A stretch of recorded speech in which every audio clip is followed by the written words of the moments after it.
कृष्ण भजन मंडल कृष्ण भजन मंडल हाँ संत आचार्यगण साधारण सामान्य જે આપણે આપણી આંખોથી આપણે પારખી ના શકીએ અને મેં પારખ્યા જેવું આપણે સાબિતે ના કરી શકીએ. આ તો જે ઘટમાં જેને સ્વાદ લાગી ગયો હોય અને જેમ રિયળ ચટકો ભરી કંપની બની જાય એ વાત આપણે સાંભળી એમ સંતનો ચટકો જેને લાગી જાય એ જીવમાંથી આ ભમરી બની જાય પછી ઉડવાના લાયક બને. ખૂબ હૃદયથી શબ્દો બહુ ઓછા પડી જાય એ અવર્ણનીય છે. સંતોનો મહિમા અવર્ણનીય છે. પૂજ્ય બાપુ આચાર્ય પદે કીધું કે તમામ ભજન આ બધું આત્માના માટે તો કઈ છે જ નહીં. સ્પષ્ટ એમણે વાત કરી.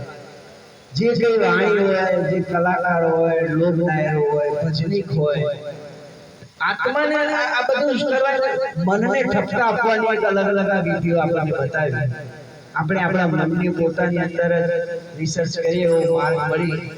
સૌ પ્રથમ હું સ્વાગત કરું છું આપણા કૃષ્ણ ભજન મંડળ ભાઈન્દરના તમામ કનુભાઈ સાથે ઈશ્વરભાઈ. એમણે મને ખૂબ હિંમત અને સાહસ આપ્યું અને એમને કીધું બાપુ સમય આ રીતનો છે. જયંતિભાઈ બધી વિગત વાત કરી. અઠવાડિયા સુધી મારે જયંતિભાઈ સાથે આ ભજનના ટાઈમ ટેબલની ગોઠવણીમાં થોડો વરસાદ આવી ગયો, થોડો મહેમાનોનો ટાઈમ આવી ગયો. કારણ કે સોંપડાવાળું તો બહુ જોર છે. હું સંતો તેડા ઉપર મારા સંતોના હો બે માણસ ના બે તો પછી થોડુંક અફસોસ રહી જાય. એ સમયની અંદર ગડબડ થઈ ગઈ બદલ હું આપ સૌના શ્રી ચરણોમાં પહેલા તો ક્ષમા માંગુ છું. બીજી વસ્તુ દૂરથી પધારેલા જે મહેમાનો છે મુંબઈ તરફથી આચાર્યો એમને પણ હું ખૂબ હૃદયપૂર્વક આભાર માનું છું. દેશમાંથી મારા નાના ભાઈ બીજા નંબરે પૂજ્ય પિતાશ્રીની પુણ્યતિથિ નિમિત્તે અમે દર વર્ષે ભજન તો કરીએ છીએ પણ કલાકારો બોલાવીએ. અમે તો રસ ગમે તે પાસેથી પીએ છીએ સાહેબ. પણ આ વખતે મને એમ થયું મારા તો આચાર્ય બોલાવજો. મેં જયંતિબેન મારો સંકલ્પ કીધો અને મારા હૃદયથી મારા પપ્પાના ચરણોમાં ભજન મારે અર્પણ કરવું છે. એટલે પૂજ્ય પિતાશ્રીના ચેતનાને એમની આત્માને જે બીજ અમારામાં હતું અને આજે મેં એમની આશીર્વાદથી મારા ઘરે દુર્ભાગ્ય આ પામર જીવના તે અમારા સંતોએ પગલા કર્યા અને મોટું સદભાગ્ય થયું.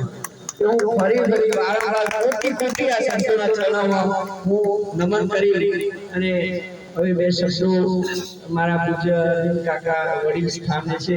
બાકીના ભાઈઓ અત્યારે બહુ મોટું કુટુંબ હતું અમારું, પણ અચાનક કોરોનાના સમયની અંદર એક સાથે 4-5 ભાઈ અમારા એક્સપાયર થઈ ગયા. એના પછી મુઠ્ઠીભેર 5 ભાઈ બચ્યા. એમાંથી પણ એક વડીલ ભાઈ અમારે ત્યાં ઉપસ્થિત રહ્યા એ બદલ દલસુખ સગન જે અમારે જે ભાજે દલસુખબા પરિવારના સમસ્ત પુણ્ય નિર્વાણ થયેલી ચેતનાઓને આ ભજન એમના સદગત આત્માઓને શાંતિ આપે એ અર્થે નિમિત્ત માત્ર પરમાત્માએ મને બનાવ્યો, પણ સદગતના તમામ જીવો ચેતનાઓને પરમ શાંતિ અર્પે એવી પ્રાર્થના હું આજે આ સંતોના ચરણોમાં રહીને હું પરમાત્મા સાથે કરું છું. હવે મારા પછી એક વાણી મારા ભાઈ અશોકભાઈની અમારે સાંભળવાની ઈચ્છા છે બાળકોને. એક ભજન મારો ભાઈ નાના ભાઈ ગાશે અને એ પૂર્વે બે શબ્દો મારા કાકા શ્રી અરવિંદ કાકાને જેમના પાસેથી જન્મથી અત્યાર સુધી તમામ નાની મોટી પ્રેરણાઓ અધ્યાત્મના માર્ગ પર વાળવાથી લઈ યુવાનીને ચસ્કાથી લઈને મસ્કાથી લઈને ભોગ વિલાસ આદિ તમામ અનુભવ કરતા આજે આ સીટ ઉપર પહોંચાડ્યા છે અમારા પૂજ્ય વડીલ કાકા. આ માત્ર શબ્દ નથી સાહેબ. એમને ખબર નથી કે મેં શું કર્યું.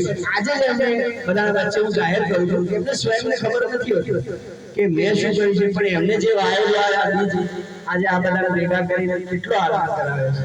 તો આપ સૌના આશીર્વાદથી બહુ ખૂબ જ હૃદયપૂર્વક આનંદ કરાવ્યો. આપણે સંત આચાર્યનો સમય આપણે નહીં બગાડીશું. રાત્રે ભજન મોડા સુધી અમે કરીશું, પણ એમને જ્યારે સમય થશે એમને એટલે આપણે એમને વિદાય પણ આપીશું. વચ્ચે એમને પ્રસાદ પણ નીચે ગોઠવી દઈશું. અને અમારું મંડળ જે છે ભાઈન્દર એ અમારે 11 12 જ્યાં સુધી અમારી મોજ છે ત્યાં સુધી તો બે ચાર વાણીઓ મારે સાંભળવાની છે. પછી હું ગાય ભાઈ ગાય કનુભાઈ ને અમારે બધાને એકબીજાને સાંભળવા પણ એમને ઉંમરના હિસાબે છે મુંબઈથી વધાર્યા હોય અને આપણા ઘરે આવ્યા એ બહુ મોટું ખૂબ ખૂબ હૃદયપૂર્વક મારો આભાર. જય ગુરુ મહારાજ. હવે અરવિંદ કાકા